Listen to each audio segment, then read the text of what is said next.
What we've done here is use a lot of temporary wire where we can.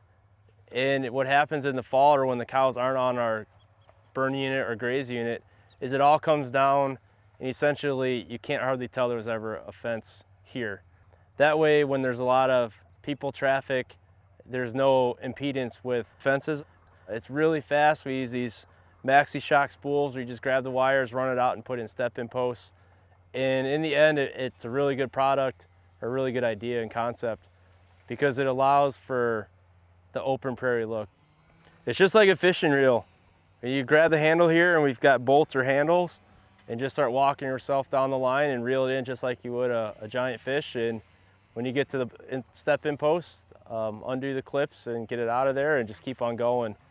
You can do a lot of temporary fencing really fast with this sort of a system.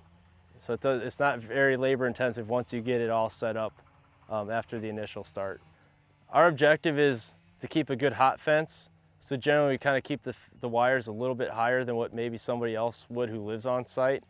That way if anybody or anything tries to sneak underneath them, they get a good hot charge as opposed to having that bottom wire grounded out in the green vegetation. So calves will be calves, and when it comes to temporary fencing, they will do what they're going to do. But I have not had problems with cows getting out. Now we have probably 13 to 14 miles due to some of our new temporary fencing that we've moved to this year. So it's a lot of fence. We also utilize solar fencers for stretches that we couldn't do jumpers on, but primarily the majority is all off of 110 fencers.